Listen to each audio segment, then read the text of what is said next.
Today is Wednesday, October 16th, also known as Trash and Recycling Day in Swannanoa, and this is your community briefing. I was out at the Owen Pool site early this morning, and I can confirm that Waste Pro is there to collect household bag trash until 3:30 p.m. today. At today's briefing, we'll be joined by Holly Jordan with the North Carolina Cooperative Extension and our friends from the city of Asheville, who must have heard the cheers coming up from West Asheville residents yesterday as water started flowing out of the taps there. So first, I will turn this over to Buncombe County Manager Avril Pinter. Thanks, William. Good morning. At our regular meeting last night, the Board of Commissioners of Buncombe County approved a resolution to delay the 2025 property reappraisal until January 1 of 2026. At this time, it is unknown how market values across the county will be impacted by the severity of damage to real estate and personal property.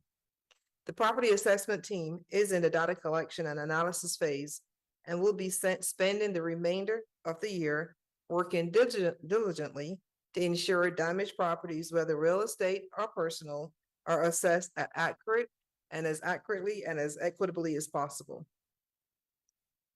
Urban Search and Rescue, or what we call USAR, the teams are continuing their work in Buncombe County. If you need to report a missing loved one and you're in the Asheville city limits, please call APD, Asheville Police Department, at 828-252-1110. Again, in the city limits, to report a missing person, call APD at 828-252-1110. If you're in the county, call the non-emergency line at 828-250-6670 to start that report. Again, in the county is 828-250-6670. As always, for urgent or emergency situations, please call 911. Early voting starts tomorrow. You can get an ID from the elections office during early voting. It only takes 10 minutes. All week, you can vote anytime between 9 a.m. and 5 p.m. at one of our early voting sites. The early voting sites are Black Mountain Library, East Asheville Library, Inca Candler Library, Fairview Library, Lester Community Center, that is located at 2979 New Lester Highway, South Buncombe Library, UNCA Health and Counseling Center, that is 118 W.T. Weaverville Boulevard, Weaverville Community Center at 60 Lakeshore Drive, Dr. Wesley Grant Southside Center at 285 Livingston Street, and the West Asheville Library, 924 Haywood Road.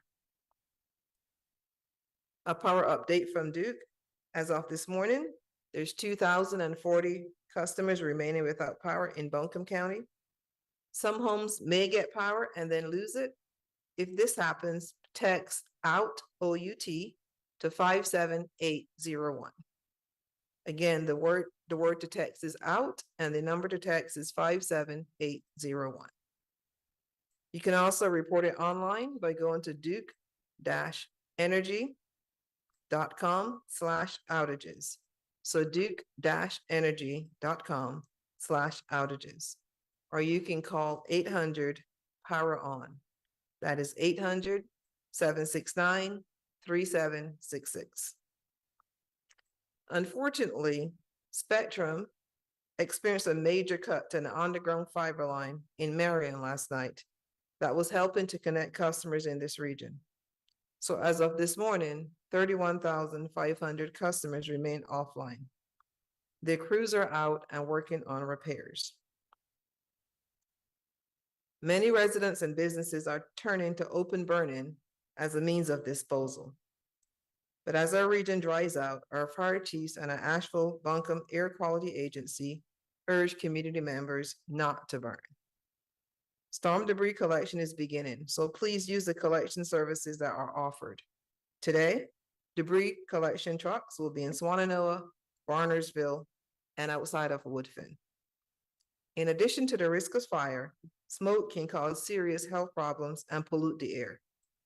For storm debris that is being gathered with the intentions of conducting open burning, including the use of air curtain burners, permission is required by the actual Buncombe Air Quality Agency, and there are certain requirements that must be met. Please contact the Air Quality Agency at 828-250-6777. Again, that is 828-250-6777. Or you can email airquality@buncombecounty.org. That is air quality, one word, @buncombecounty.org. Further details about these requirements can be found at airquality.org. Under no circumstances should anyone burn synthetic materials or trash at any time. If you determine that you absolutely must burn, our fire marshals share this guidance. Keep debris piles small, 3 feet if possible. Do not ever leave a fire unattended. Don't ever leave a fire unattended. Have a method of extinguishment, which could be water, dirt, or sand, or motorized equipment, or a fire extinguisher. Keep all burned areas clear of any combustible debris or vegetation. Maintain a 25 feet or greater distance from structures and all wooded areas. We have increased this requirement from 15 feet. We were sharing 15 feet before, but because of our dry and low humidity conditions, we're increasing that to 25 feet. So keep 25 feet or greater distance from structures or all wooded areas. The last thing we want is to hinder your recovery process at and around your homes and businesses. But with the change in the forecast from Friday to Saturday, an open burning ban could become necessary. So please be safe. And remember that burning debris is never allowed in the city of Asheville or our municipal jurisdictions. Tomorrow, the area will experience extremely low temperatures. Our shelters have space and they're available at AB Tech Conference Center, 16 Fernahurst Drive, the former Gold's Gym, 1815 Hendersonville Road. This location has a playground for children, so it may be more suitable for families. But please note that no pets are allowed at the former Gold's Gym location. The medical emergency shelter for individuals who are dependent on medical equipment that requires electricity is located at 10 Genevieve Circle. That's on the AB Tech campus. And lastly, WNC Ag Center at 1301 Fannin Bridge Road. This is a great option for families with pets. Evelyn Charities is open Monday through Friday from 11 to 1, and they're located at 23 Hamilton Street in Asheville, and they're providing gasoline vouchers, warm winter clothing, and other essential items such as hygiene and cleaning supplies, menstrual products, diapers, etc., during the hours of 11 to 1. We're continuing to help our neighbors with rent and mortgage assistance, medical needs, and other essential items. So you can go to Evelyn if you need help for rent, mortgage assistance, medical needs, or some cleaning supplies. Again, they're located at 23 Hamilton in Wilmington in Asheville, 23 Hamilton Street in Asheville, open from 11 to 1. Goodwill is accepting clothing donations and providing vouchers for those in need. Bounty and Soul is also accepting donations of warm clothing and blankets. Financial donations can be made to the United Way of Asheville and Buncombe County by going to their website, unitedwayabc.org. People impacted by Hurricane Helene can apply to receive a one-time benefit to help buy food through the Disaster Supplemental Nutrition Assistance Program. To apply, visit epass.nc.gov. That is epass, EPASS.nc.gov, or call 844-453-1113. That number again is 844-453-1117. And now we'll be joined by Holly Jordan from the North Carolina Cooperative Extension. Thank you. Thank you, Avril. I was asked to join to provide an update on what our extension is doing here in Buncombe County. And so I wanted to give a little overview of who we are and what we do. Buncombe County Extension is part of Buncombe County's Ag and Land Resources Department, and we are a partnership between Buncombe County, NC-A&T University, and NC State University. And our role is to bring education and the research from the universities out to the communities. So we are an educational program. We are a small but mighty team of 10, and we are housed right here in Buncombe County. So you can call us if you have questions about anything, and we can help get answers to that. Our pre-storm programs and what we typically focus on is work with small and urban farms related to fruit and vegetable crops, ornamental plant nurseries, specialty crops, and livestock. We also coordinate the Buncombe County 4-H youth program. We work with the Extension Master Gardeners on home gardening programs. We also work with commercial landscape companies and pesticide education, along with the general community on nutrition, food preservation, and home health. Extension is located in every county across the country. So we have a huge network of support, and we have had an outpouring of people from all parts of the country, Oregon, California, Indiana, Pennsylvania, wanting to lend their support to our region through donations, volunteering, and also just supporting our youth here because they've been impacted immensely as well. So we have been working with leadership at NC State University to create some hubs and for the university to coordinate some of those donation centers that then can get moved here to Western North Carolina. And not just Buncombe County, but our partners in Haywood, Henderson, Mitchell, Yancey, Avery, Watauga. So there's been an immense amount of support coming. A lot of that is in the forms of hay and livestock feed, fencing materials, and also human needs as well. So when the storm first happened, our immediate response was we reached out to all of our clientele. That's our 4-H families, our Master Gardener volunteers, partner organizations that we worked with just to check on their status, and also the farmers we work with to check on their status and their immediate needs that they had. We also, our staff ended up working at distribution sites, delivering food and water, and also taking that out to some of those harder hit communities that couldn't get to the distribution sites as well.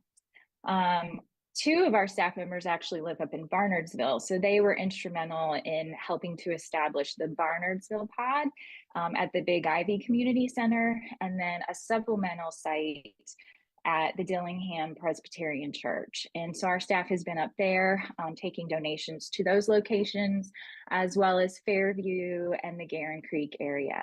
And we had a big delivery from NC State University that was collected there that we got to some locations in that Garin Creek area and Fairview as well. We've also been working with those community centers and donation centers to take supplies at locations that have an overabundance of materials and getting those to some of those areas that don't. And what we're seeing now is we've got some supplies that are going to be needed up in that Mitchell and Yancey counties. And so we're going to work with our partners at the extension offices up there to get supplies to them as well.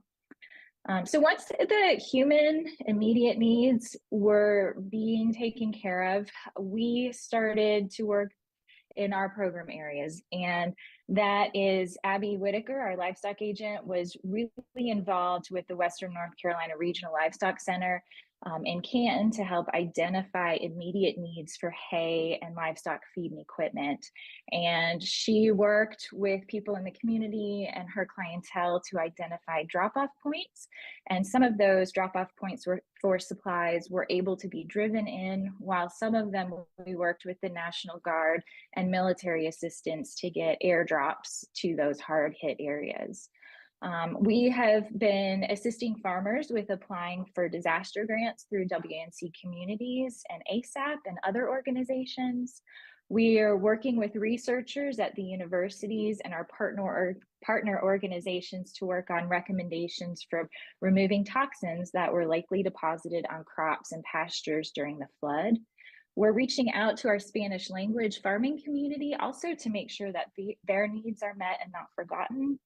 We're connecting people through Facebook and websites and personal contacts to inform the public on extension and health department recommendations for cleaning your house after a flood, dealing with appliances after a storm, and then especially refrigerators and freezers. We're having lots of questions about that, as well as safety of food, canned food, home canned food versus commercially canned food safety as well. We are working on establishing information tables out in hard hit communities where we can share that information along with PPE materials and information again for farmers related to financial support for them. We continue to resource supplies for farmers, including fencing supplies, cover crop seed, and we're going to be working on hay supplies for the long term. That is going to be a need that we are, I don't know when the end is in sight for that, but we're going to need hay for a long time. And our 4-H program is also working to establish kid corner events at locations where we can just have a fun activity for them to de-stress and have a little fun, a little bit of normalcy. So if anyone is interested in reaching out to our 4-H program to do that, please by all means contact us. Our master gardeners are sharing information on storm and flood damage to gardens and landscapes and recommendations for that. And we've also helped to deliver some water tanks to several of our growers whose water supply infrastructure was destroyed. And so we're really proud about those accomplishments. I did want to note that our office is closed to the public, but we encourage anyone with questions to reach out to our office, and that number is 828-255-5522, or through emails, which can be found on our website. And our website is buncombe.ces.ncsu.edu. And you can also find us on Facebook at NC Cooperative Extension, Buncombe County. And the final thing that I would like to share is that we know that a disaster like this can be very taxing on a person's emotional and mental health. And for any of our farmers out there, we hear you, we feel you, and we see what you're dealing with. And if you are feeling pressured, if you are feeling stressed and you need to talk to someone, the North Carolina Farm Hotline is open 24/7. And we would encourage you to call and talk to someone. And that number is 844-325-3276. And I think that's it. Thank you, Holly. And Holly's going to stay on the line in case there are questions when we wrap up. And next, we will turn things to City of Asheville Manager Deborah Campbell. Thank you, Lillian, and good morning. As stated, my name is Deborah Campbell, and I serve as the City Manager for Asheville. As usual, I want to start by thanking everyone in the community for your continued support to help our community recover from this devastating storm. Today is day 21 of our response and recovery efforts.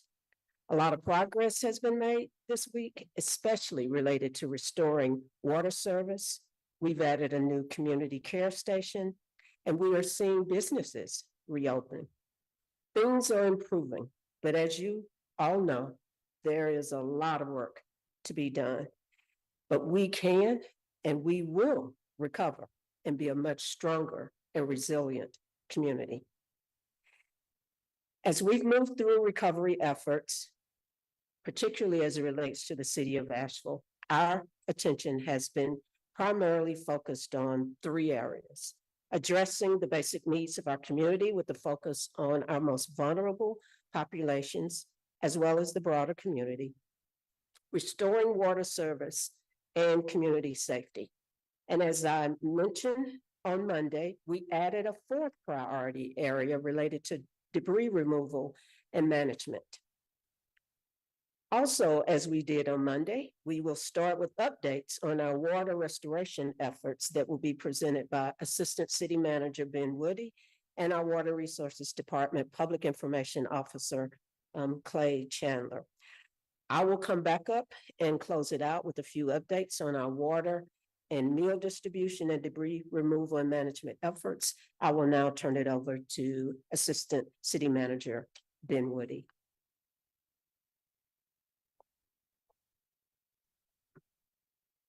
Thank you, Ms. Campbell. Good morning, Assistant City Manager Ben Woody. I'm going to make a few remarks today, then turn it over to Clay Chandler, our Public Information Officer for the Water Department. He will provide the regular update on the water system restoration. So, as Ms. Campbell said, today marks day 21 since the City of Asheville activated our Emergency Operations Center on September 25th, prior to the arrival of Hurricane Helene. And I have good news. We still have a lot of work to do, but as of this morning, our Water Resources Department has substantially restored non-potable water to our water distribution system. And they've done this under the most difficult circumstances. While not everyone has returned to water service yet, and there's still much work to do, to be completed before we can have full restoration, our crews have made tremendous progress. And so what I want to do today is I want to recognize and thank our Public Works Department and our partners at the North Carolina Department of Transportation. They began removing debris and repairing roads as soon as it was safe to do so. This initial work allowed our Water Resources Department and their contractors to begin assessing and making repairs to the water system. I also want to thank our local contractors, T&K Utilities, Tanoka, TP Howard, and Ed Holmes Surveying. They have been instrumental in making repairs to our primary east-west distribution lines and our 36-inch bypass line. They were able to begin work on September 30th and substantially completed these critical repairs by the early morning of October 10th. And that is a truly remarkable accomplishment by these contractors. And I want to thank our Water Resources Department for their tireless efforts to restore the Asheville water system. We still have a lot of work to do before we can get to full restoration, and Clay Chandler is going to discuss that today. But we would not be in the position we are today without the around-the-clock efforts of our entire Water Resources Department and those employees who have spent the past 3 weeks working night and day to get us to this important point. And finally, I want to thank our community for your patience and resilience through what has to have been the most difficult circumstances for you as well. And I've had this opportunity throughout this event. I've really been able to not only see the best in my coworkers as we've worked through this, but I think I've also seen the best in our community during these really difficult times. And while we continue to reach milestones every day, it's important to remember that there is still much work to be done to not only restore our water system, but to restore our city. And with that, I'm going to turn it over to Clay Chandler for today's water system update.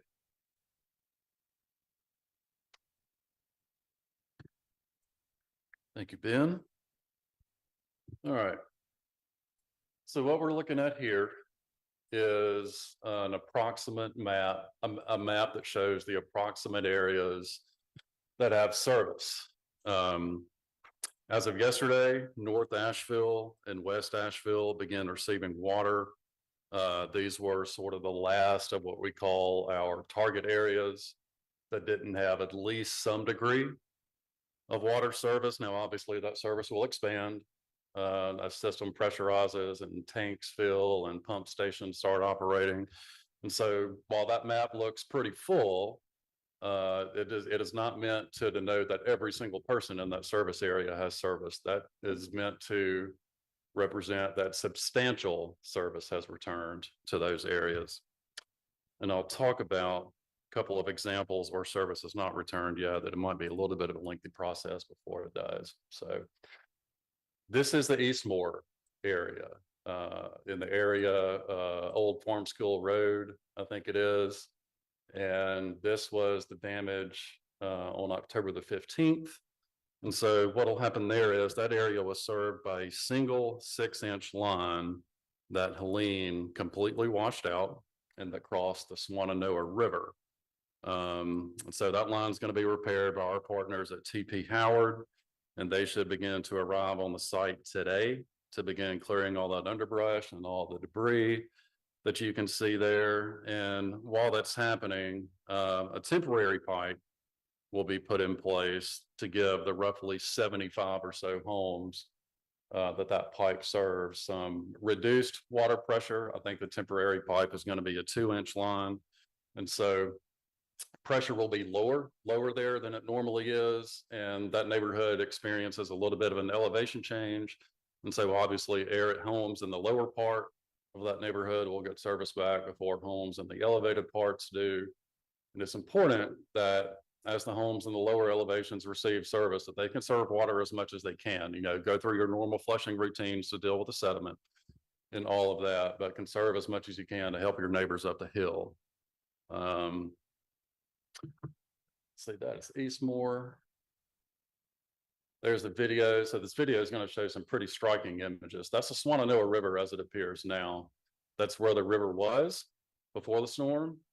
And that's where the new line will be laid. And so obviously you can see TP Howard contractors are going to have to do some river redirection to create dry work areas while they make that pretty complex repair. Let me go back just one. So while that video loops, I do want to tell you a little bit about our Bee Tree area. So there's still some areas in the Bee Tree that serve our Bee Tree Junction box that obviously received some severe damage. Again, we're talking about an area that serve a single line, 40-ish homes in that Bee Tree area that still don't have water. The water line that serves that area is intact. That's the good news. And our water resources crews have to do some backfilling on that line before it can handle water pressure just for stabilization purposes. That backfilling should be complete by late today or early tomorrow. Now, here's probably the best news of the day. That is at North Fork at our water treatment plant there on October the 15th. And what our watershed superintendent, Jerry, who's on the cherry picker, is taken off of that trailer is the aluminum sulfate that we're going to use for the in reservoir treatment process there. That we hope will reduce the turbidity. Again, that lake was flipped completely upside down by Helene, meaning the sediment on the bottom came all the way to the top and turned what is normally crystal clear, pristine water into something that strongly resembled chocolate milk. So that aluminum sulfate is a salt-ish mineral that we use in our normal treatment processes. It will act as a coagulant to take the millions of and probably billions of clay particles that are suspended in the reservoir, clump them together, make them heavy enough to sink. They'll sink to the bottom, and in the process, that water will clear up from the top down. And that is the caustic soda that will be used in that in-lake treatment process as well. Again, something we use normally under normal circumstances in our treatment and filtration process. And the role the caustic soda will play is it will adjust the pH of the water to get it exactly where it needs to be, so the aluminum sulfate can do its job as a coagulant. Again, clumping all that clay together, making it heavy enough to sink, and clearing the water from the top down. The applicator boat for this, we don't have a picture for this. I wish we did because it arrived on the site this morning. And we are hopeful that the applicator boat will load those 2 treatment chemicals onto it and start spraying them into the water today. That should happen this afternoon if it's not already. And so by Friday, we will have an idea, at least, of how long that treatment process will take. It's just too early to say now with the temperature of the water and the current levels of turbidity, how long that will take. But we should have a pretty good idea, or we hope to have a pretty good idea on Friday. All right, so back to the map. On Monday evening, Water Resources issued a system-wide boil water notice to every customer who is served by the city of Asheville. That includes Mills River and North Fork. This was done out of an abundance of caution because now that North Fork is online, there are mixing zones, especially along those service boundaries in the map that we've shown previously, where water from the two plants can potentially mix. And so because originally North Fork was on a boil water notice and Mills River was on a boil water advisory, and those are regulatory distinctions, we decided to go ahead and issue a blanket boil water notice for everyone who is served by the city of Asheville. Now, the practical effect for customers remains exactly the same. Any water intended for consumption, drinking, cooking, brushing teeth should be boiled for at least a minute beforehand. Nothing about that changes. The water is safe for laundry, is safe for showering. You know, you don't want to swallow the water while you shower. It's safe for hand washing, with the caveat that if you're cleaning your hands for immediate food prep, after that, you probably need to wash your hands with bottled water or water that has been otherwise purified. Now, washing dishes, if you have a dishwasher with like a sanitized setting that will get that hot wash temperature up to around 170 degrees, you should be perfectly fine to wash your dishes in that. If not, we do have a lengthy FAQ posted on asheville.nc.gov/Helene. There are some sort of bleach rinse solutions that you can use if you want to err on the side of caution, you're not sure your dishwasher gets that hot, or you want to hand wash your dishes or something like that. Please visit that FAQ because it goes into great length and detail about what's acceptable as far as dishwashing. And with that, I turn it over to City Manager Campbell again.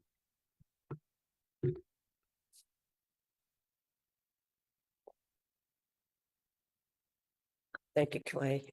I'm going to quickly provide just an update on water and meal distribution efforts and a few other things. And I'm going to try to go as quickly as possible so we can get to the Q&A.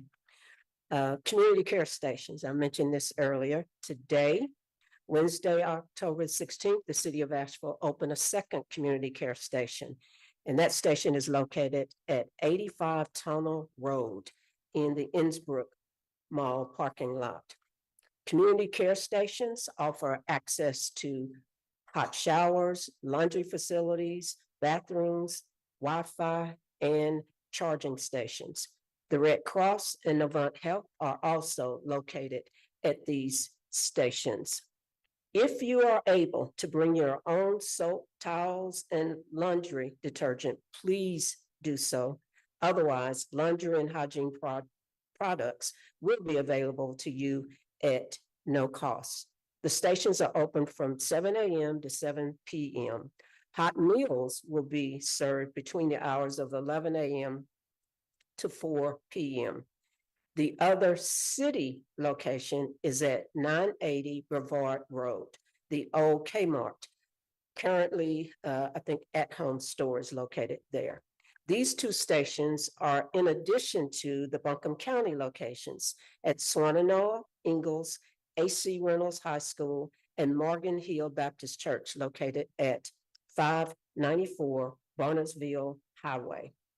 Morgan Hill has medical care provided by Heart to Heart. Swannanoa Ingalls has the following vaccines available: tetanus, COVID, flu, and hepatitis A.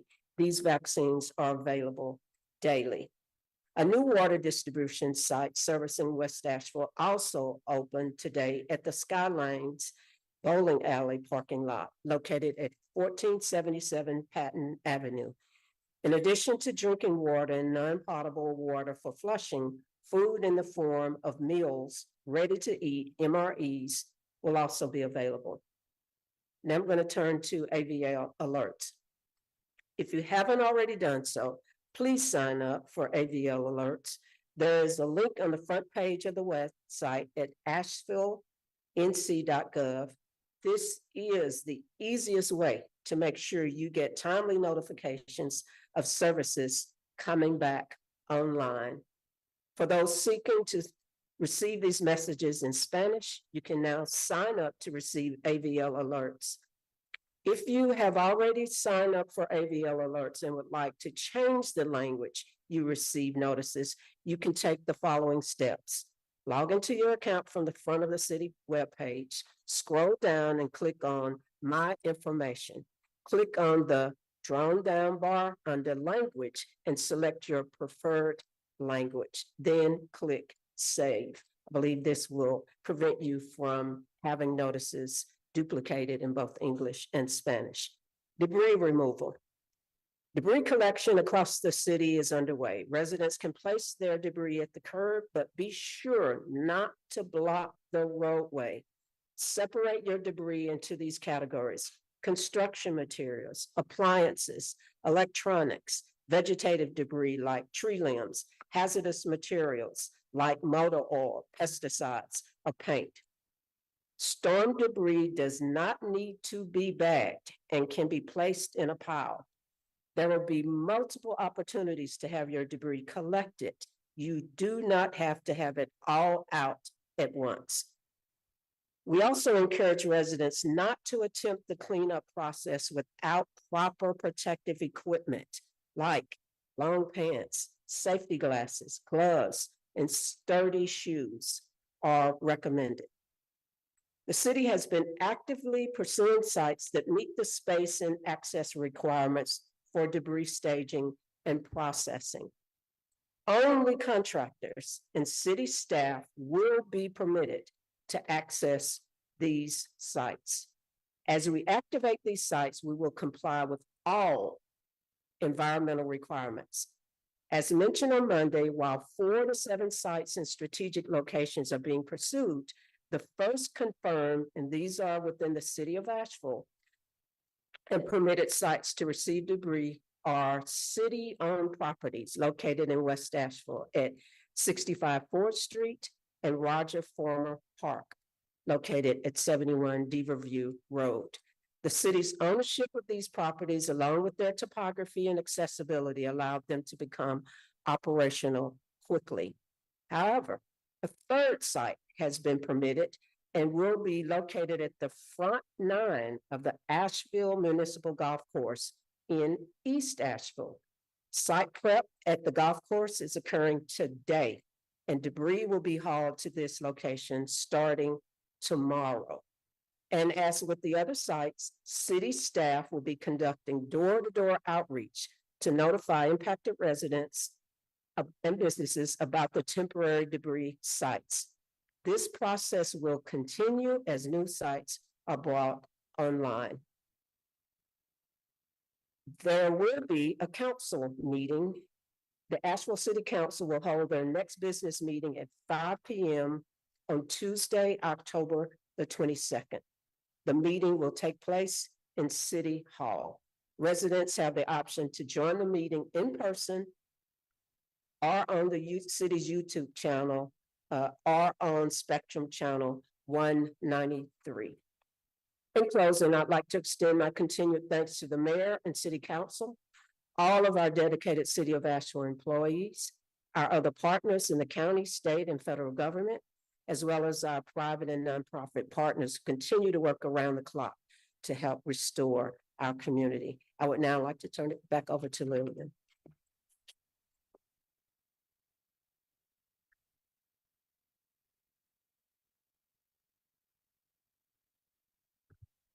Thank you. Just a couple more updates before we turn to the questions. Plate covered water for City of Asheville and City of Asheville wholesale customers. Same guidelines apply still in Black Mountain. Water is to be used for flushing only. That is the town of Black Mountain. Flushing only. That water, even if boiled, is not safe for consumption by people or pets. So only use that water in the town of Black Mountain for flushing toilets. Second, we got a message from Evelyn Charities that their donations, folks have been so generous, and they're unable to take physical donations at this time. But they are still distributing donations between 11 and 1. So folks can go and take advantage of what they have to offer there. But at this time, please refrain from bringing those physical donations to Evelyn. At this juncture, we will turn it over to our folks from the media who are on a separate Zoom call who may have questions. And I'm also looking at Angelica to see if there are any in the chat. None in the chat. I know we got some from Blue Ridge Public Radio. Lillian, Hey, good Chuck. morning. Hey, I've had several questions from local residents about water billing. They just have all asked me if there will be an initial grace period as the lines flush out, or will water billing begin immediately at resumption of service? Plays your person for this question. Morning, Charles. Morning. So the last water bills that we sent out were on September the 26th. I believe that's the day that Helene started arriving here. And that was for water that customers had already used. That was our normal billing cycle. Our customers pay their water bills in arrears, meaning that they pay us after they have used the water. And so water billing will continue once service is, to use the phrase for lack of a better one, back to normal. We are working through that process now. If that means when people get non-potable water running through their pipes, or if they get potable water running through their pipes, we are working through that. But all billing procedures have stopped for right now. No late fees, no cutoffs, nothing like that, because 100% of our focus has been on getting water service back through the distribution system. Great. Thank you. Appreciate it. Hi, Clay. It's Lee at Blue Ridge Public Radio. Hello. A couple of questions about water treatment. So you talked about using these substances that you typically use. Can you give us a sense of the difference in volume? Because there's concerns about, how that coagulant might be used. We say we're using it, you use it regularly, but you don't use it regularly in this amount. Is that right? Actually, I'm not 100% sure that's accurate. I'll have to follow up with some of our operators at the treatment facilities. But yes, aluminum sulfate and caustic soda are two things that we use in our normal treatment and filtration process for the exact same purposes they're being used now. The caustic soda adjusts the water's pH level to get it to where it needs to be, so the aluminum sulfate can act as a coagulant for, the sediment that's in the North Fork Reservoir under normal circumstances, which admittedly is much lower than it is right now. But let me circle back to you about the volume. Okay. And when the water filtration is back up and running and we switch from what we have right now to that filtered, the water that's been treated and filtered, is there going to be like another outage point where you're switching the lines, or will there be continuous pressurized service throughout that? So I had a conversation just this morning with our North Fork operators about this, and the way that switch from the water now to the water that will run through our normal treatment process is going to work is they're going to close one valve, open another, and it should be pretty seamless. We have a clear well that can handle the interim period between the water getting from North Fork to our treatment plant, which is right next door to it. And so we don't expect any sort of service disruption while that happens. Great. And one more water question. In Flint, part of the problem was that they put chemicals into the water lines that had not been previously used or used in that volume, and that had an effect on lead pipes. Are there any concerns about either of these treatments affecting old lead pipes? So I don't think there's any concerns, just because we've used these. We use these two chemicals in our normal treatment processes. I will say, however, that the EPA has asked for, and we are putting together a lead testing plan, again, out of an abundance of caution. And I think we've got that plan submitted to them. If we haven't, we will shortly. and it will be implemented almost immediately upon them signing off on it. Thanks. Hey Clay, this is John Boyle with Asheville Watchdog. While we got you up there, two questions. One's kind of a two-parter, but it looks like restoration has occurred in large parts of the area. Can you put a percentage on that roughly? And then the areas that are still without, I've heard from a couple people like Town Mountain and Reynolds Mountain up high that seem to be lacking water. Are the areas that are out, are they primarily higher? So percentage of restoration, and if it's higher.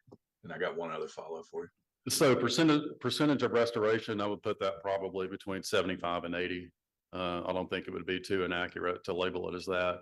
And yeah, you're exactly right. Higher elevation areas that are just now getting water service back, they will get it back a little after their neighbors in lower elevations do. And there's a couple of reasons for that. Number one, the physical location of the house that it has to go to in a higher elevation. Not only that, the tank that feeds them is very likely at a higher elevation. And so we rely on pump stations to pump the water from lower elevations up to the tanks and the homes in higher elevations. And we can't just flip the switch on those because there's a lot of air in those water lines that has to be bled off. If we turn on a pump station and there's a lot of air in the water line, it'll burn it up.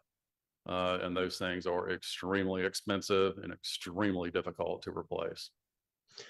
Okay, and earlier in the week, you and Ben Woody mentioned the idea of putting curtains, a type of curtains in the reservoir. Is that still a go, and when will that happen if it is a go? Yeah, I'm actually glad you brought that up. So the in-lake treatment process that is starting, or maybe even ongoing by now at North Fork, eventually will have curtains that surround the area immediately around the intake. Now, of course, those curtains are sourced from Florida. And Florida's had a couple of things to deal with in the last couple of weeks. And so the curtains haven't arrived yet, but we have made the decision to go ahead and start treating the area immediately around the intake at North Fork, and we will move out from there. So yeah, we will have the curtains in place eventually, but we just decided not to wait on them because it could be a few days, couple of weeks before they get here. But they'll be in place at some point. Yeah. And will the coagulants that y'all are using, is that pretty much instantaneous, or how long will that take to work? It won't be instantaneous, and that's kind of one of the questions we're waiting to find out for ourselves. The water temperature is a little bit colder than it was when Helene hit. That'll slow down coagulation a little bit. We don't think very significantly. And so we're just as curious as you are to see how quickly this works once it starts being applied. All right, thank you, Clay. Hey guys, Taylor Thompson with WLOS here. I'm sure this number is fluid and changing, but as of this morning, do we have a number of how many structures have been damaged in the county from Helene? Or if we don't, is there anywhere to go to find that information? Hey, Taylor. Hey Lillian. Avril is walking this way. Good morning, Taylor. I shared with the Board of Commissioners last night that we have about 70% of our damage assessment completed throughout the county. I don't have a total, but in the different categories, we know that structures that had minor damage is about 770 structures. Those that have major damage is about 975 structures, and structures that are completely destroyed are 575. And that is both commercial and residential structures at this time. We haven't broken it out, but as we finish our what's it called, assessment? I can't think of the word. It just lost my head. Damage assessment. As we completed our damage assessment throughout our county, we would update those numbers for you. So thanks so much, Avril. Additional questions? Hi, this is Riley Ober with the Citizen Times. I had an additional follow-up to the water conversation. Hi. Pardon me. Hi, so as a follow-up, is that percentage of restoration expected to change by the end of the day because of the work in Eastmore and Beatree areas? It won't change likely today because of the work in Eastmore and Beatree. It will change because service areas in sort of our last two targets, North Asheville and West Asheville, that service has expanded. Gotcha. And so for those areas that might be at higher elevation and may see non-potable water come in a little bit later than other folks, is there additional outreach being done to those areas? We are communicating with all of our customers, and our messaging has included that water will return later to elevated areas than less elevated areas for sure. Okay, got it. Thank you very much. Yep.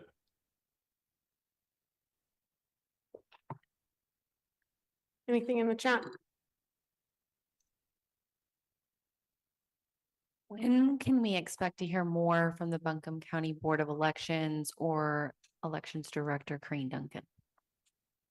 Elections Director Corinne Duncan will be back later this week as they work to finalize the election day locations. Again, early voting starts tomorrow and goes every day of the week. So you can vote even on Sunday at any one of those 10 early voting locations, but we will bring Corinne back to give us a new update once the Board of Elections finalizes those polling day locations.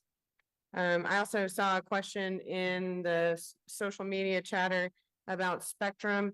They are still hoping, even with that fiber cut, they are still hoping to have restoration to the community October 19th. So soon on that full restoration, ideally. But again, with the fiber being in the ground, we are seeing a lot of cuts happening as people are working to, do repairs and start digging out. So we know that we will see more cuts, but they are hoping for October 19th for that restoration to Buncombe County. We also have another question in the chat about, do we have any numbers on how many small businesses in the area have been impacted by Helene? We do not have a number on that. Of course, there are a number of businesses and we're working with our environmental services to help make sure those restaurants are getting open just as quickly as possible. And this morning, as I was driving into Asheville, it was great to see some of those restaurants having lines of people waiting to get in so that they could enjoy a nice warm meal there. So it's moving quickly. Lillian, could I ask a point of clarification on the damaged buildings and destroyed buildings? Is that encompass the entire county and the incorporated areas, or is that strictly in Buncombe County? It does not include the town of Black Mountain But everything else? or the city of Asheville. So just the unincorporated areas. Sorry, I'm phoning a friend on this one, John. That's fine. It is for the unincorporated areas of Buncombe County and not those municipalities. Gotcha. Thank you. Good question. Lillian, can I ask a quick follow-up to that then? In the city, do we have a number then of structures damaged? Deborah saying that she doesn't have that number available at this time, but they will work to get that for their Friday update when they come back. Okay, sounds good.